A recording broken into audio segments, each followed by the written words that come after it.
रीता सरकार की कहानियों को सुनने वाले सभी मित्रों को मेरा नमस्कार। मेरी कहानी का शीर्षक है अंगूठा शाह। एक लकड़हारा था। एक दिन वह अपनी झोपड़ी में आग के पास बैठा था।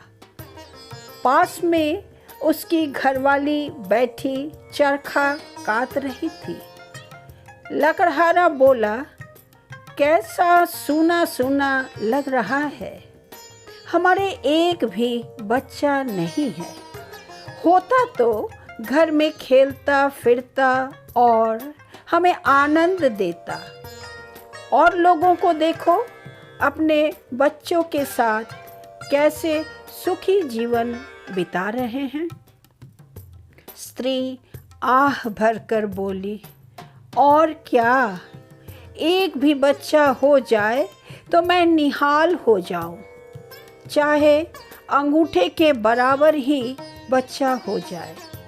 मैं उसे कितना प्यार करूं। भाग्य से स्त्री की इच्छा पूरी हो गई। कुछ ही दिनों बाद उसे एक बच्चा हुआ, जो था तो खूब स्वस्थ, लेकिन अंगूठे से बड़ा न था। पति पत्नी ने सोचा, चलो, यह तो ना हुआ कि हमारी इच्छा पूरी होने से रह गई। यह जितना छोटा है, हम उतना ही ज़्यादा इसे प्यार करेंगे। उन्होंने उसका नाम अंगूठा शाह रख दिया। वे लोग उसे खूब अच्छा भोजन देते, लेकिन वह बड़ा नहीं हुआ। जितना छोटा पैदा हुआ था उतना ही रहा। तो भी उसकी आंखें तेज और चमकीली थी। जल्दी ही उसकी होशियारी भी सामने आने लगी। एक दिन लकड़हारा जब लकड़ी काटने के लिए जंगल को जाने लगा तो बोला, मैं तो जल्दी में हूँ, कोई अगर गाड़ी जंगल में पहुँचा देता तो कितना अच्छा होता। अंगूठा शाह बोल उठा, पिताजी, यह काम मुझ पर छोड़ दीजिए। मैं गाड़ी को जंगल में पहुँचा दूँगा। लकड़हारे ने हंसकर कहा, अरे कैसे भाई, तुम तो घोड़े की लगाम तक भी नहीं पहुंच सकोगे।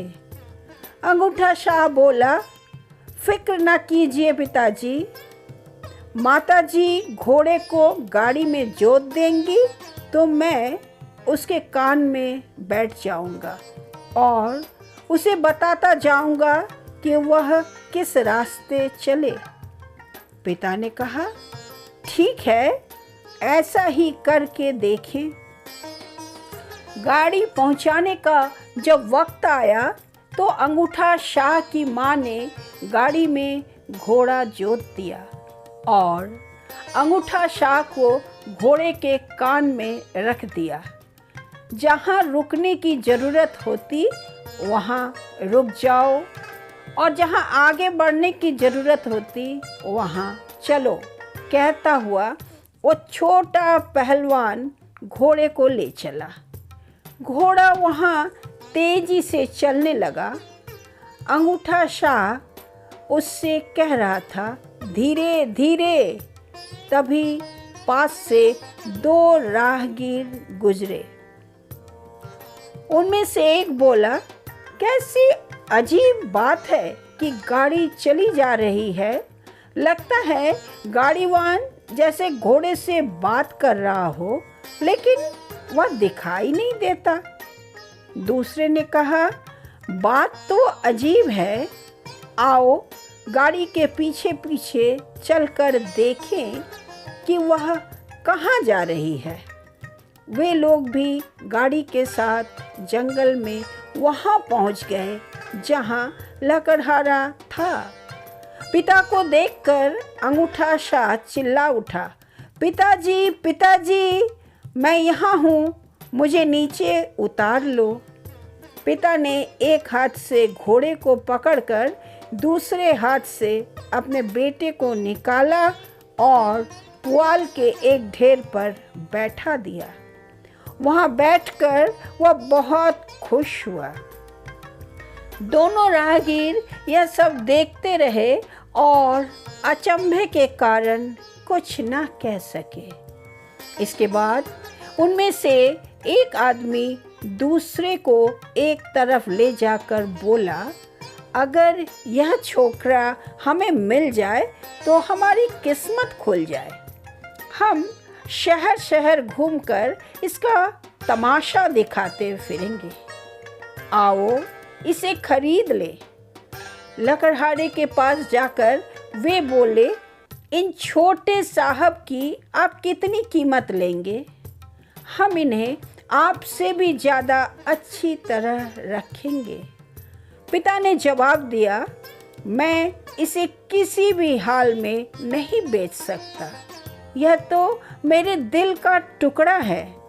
दुनिया भर का सोना चांदी भी इसके आगे मेरे लिए बेकार है।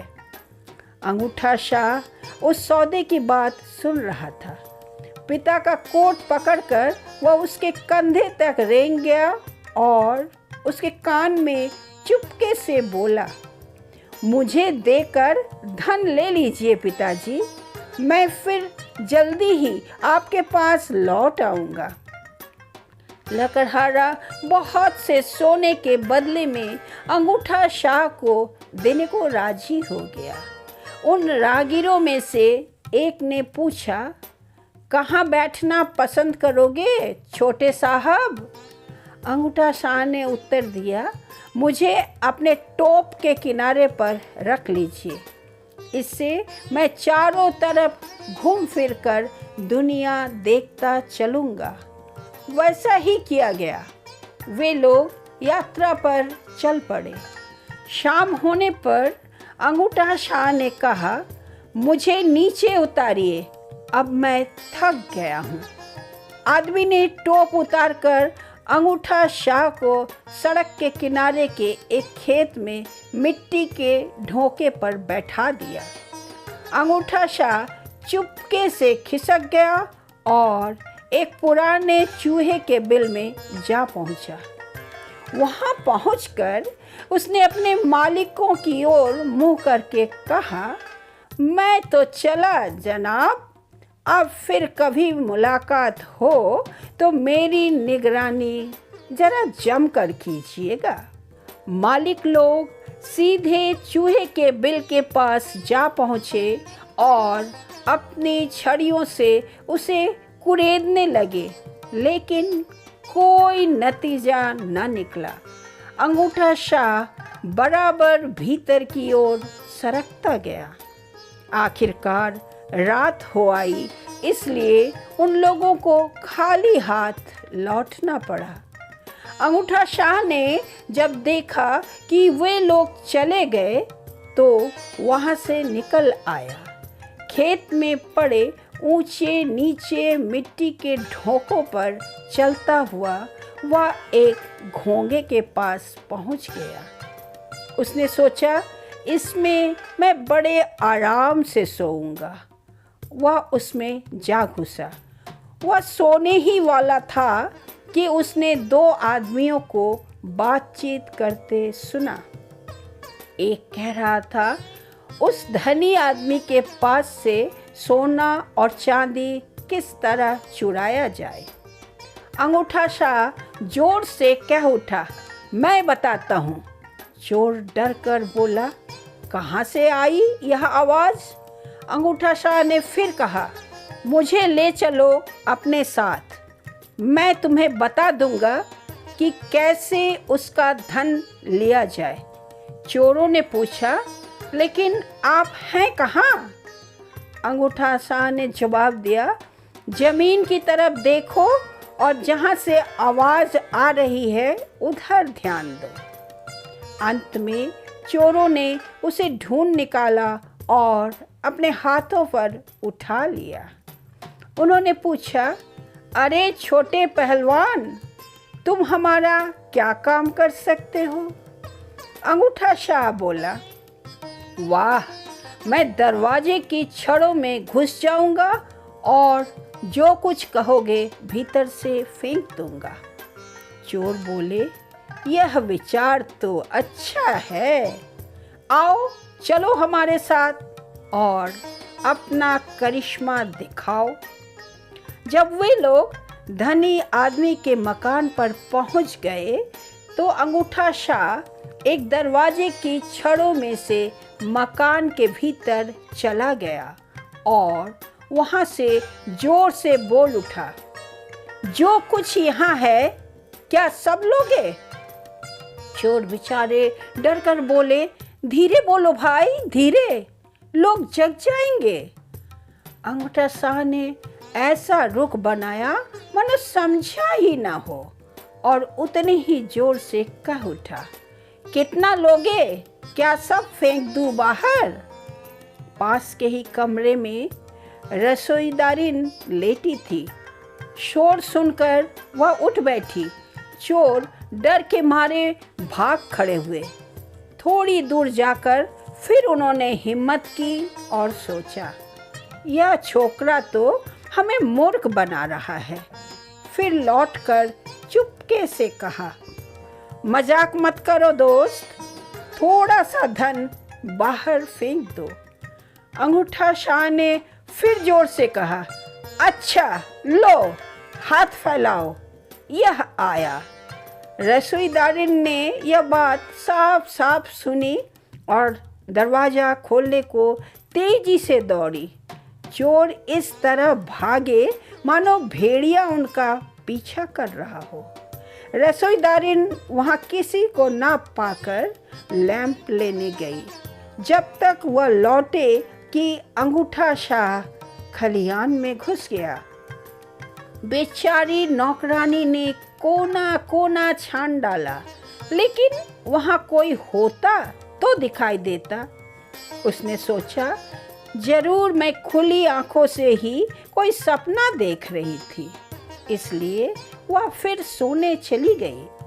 अंगूठा शाह ने घास की कोठरी में अपने सोने के लिए एक आराम की जगह तलाश कर ली और सोचा, दिन निकलने पर मैं उठूंगा और अपने माँ बाप के पास लौट जाऊंगा। लेकिन उस बेचारे के मन की बात मन में ही रह गई। क्या क्या मुसीबतें नहीं आती इस दुनिया में। दिन निकलने से पहले ही रसोईदारिन गायों को चारा देने के लिए उठ गई। वह सीधी घास की कोठरी में गई और घास का एक ढेर लेकर चल दी। बेचारा अंगूठा शाह उसी के बीच में बेखबर सो रहा था। उसकी नींद तब तक न खुली जब तक कि गाय ने उसे घास के साथ अपने मुंह में न डाल दिया हो। अंगूठा शाह ने मन में कहा, यह भी खूब रही। सोचा क्या था, हुआ क्या। किसी तरह उसने गाय के दांतों से अपने आप को बचाया और अंत में उसके पेट में पहुंच गया। वहां उसने सोचा, यहाँ तो बड़ा अंधेरा है। मालूम होता है कि लोग सूरज की रोशनी के लिए इस कमरे में खिड़कियां बनाना भूल गए हैं। क्या अच्छा हो कि यहाँ मोमबत्ती ही जला दी जाए। अंगूठा शाह को वह स्थान बिल्कुल पसंद नहीं आया। सबसे बड़ी खराबी तो यह थी कि ऊपर से बराबर घास चली आ रही थी, इसलिए वहाँ जगह की तंगी होती जा रही थी। अंत को जब न रहा गया तो वह चिल्ला उठा, और घास मत लाओ, और घास मत लाओ। उसी वक्त नौकरानी गाय दूहने आई। उस आवाज को सुनकर वह इतनी डर गई कि लड़खड़ा कर भाग खड़ी हुई और उससे दूध का बर्तन भी छूट गया। वह अपने मालिक के पास जाकर बोली, हुजूर, हुजूर, गाय तो आदमी की बोली बोल रही है। मालिक ने सोचा यह नौकरानी पागल हो गई है, तो भी वह उसके साथ यह देखने के लिए कि क्या बात है गाय के पास गया। तभी अंगूठा शाह फिर चीख उठा, और घास मत लाओ, और घास मत लाओ। मालिक भी इससे डर गया। उसने सोचा हो न हो इस गाय पर किसी ने जादू कर दिया है, इसलिए उसने आज्ञा दी कि गाय को तुरंत मार डाला जाए। गाय को मार डाला गया। उसका पेट, जिसमें अंगूठा शाह भी था, गोबर के एक ढेर पर फेंक दिया गया। अब अंगूठा शाह ने बाहर निकलने की कोशिश शुरू की, लेकिन यह आसान काम तो था नहीं। वह अपना सिर ही बाहर निकाल पाया था कि एक नई मुसीबत आ पड़ी। एक भूखे भेड़िए ने झपटकर गाय का सारा पेट एक ही बार में गले के नीचे उतार लिया और भाग चला। अंगूठा शाह अब अपने आप को भेड़िए के पेट में पाकर भी निराश न हुआ। उसने सोचा भेड़िए के मुझसे बातचीत करने में तो कोई ऐतराज होगा नहीं, इसलिए बोल उठा, दोस्त, मैं तुम्हें एक बढ़िया दावत में ले चलता हूँ। भेड़िए ने पूछा, कहाँ? अंगूठा शाह ने अपने पिता के मकान का रास्ता बताकर कहा, तुम नाली के रास्ते रसोई घर में पहुंच जाना और वहाँ बढ़िया बढ़िया मिठाइयाँ और दूसरे खाने की चीज़ें जी भर कर खाना। भेड़ियों को क्या था, उसी रात को वह वहाँ जा पहुँचा और नाली के रास्ते से रसोई घर में जाकर खूब खाया पिया।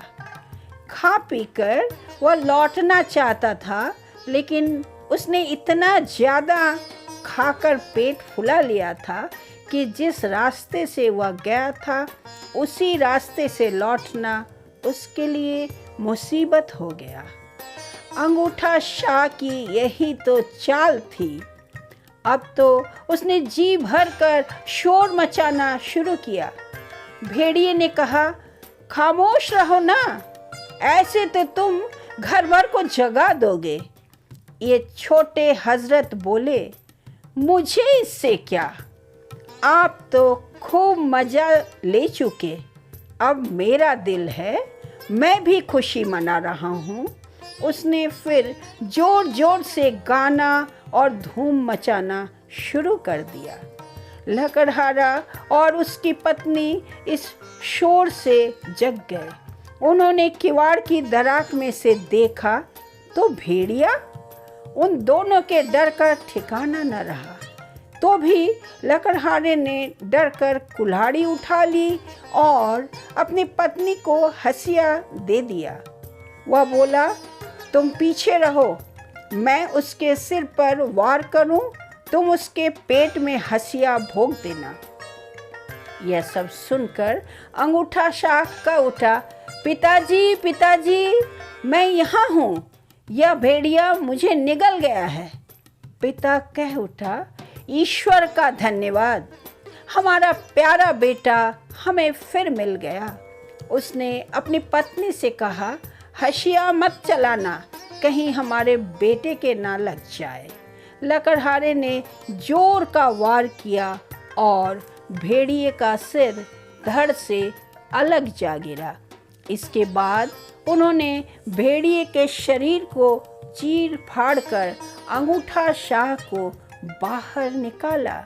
पिता ने कहा, हमारे मन में तुम्हारे लिए कितनी आशंकाएं उठ रही थी। अंगूठा शाह बोला, हाँ पिताजी, आपसे अलग होने के बाद मैंने एक तरह से सारी दुनिया की यात्रा पूरी कर ली। अब फिर मैंने आज़ादी की सांस ली है। पिता ने पूछा, अच्छा तो कहाँ कहाँ गए थे? अंगूठा शाह ने जवाब दिया, मैं गया एक चूहे की बिल में, एक घोंगे में, गाय के पेट में और फिर भेड़िए के पेट में, और देखिए मज़े से लौट भी आया। माँ बाप बोले, अब चाहे दुनिया भर की दौलत भी हमें मिले, उसके बदले हम तुम्हें नहीं बेचेंगे। इसके बाद उन लोगों ने अपने नन्हे प्यारे बच्चे को चूमा और खूब प्यार किया। उसे बढ़िया बढ़िया भोजन कराए। उसके पुराने कपड़े यात्रा में मैले हो गए थे, इसलिए बिल्कुल नए कपड़े पहनाए। धन्यवाद।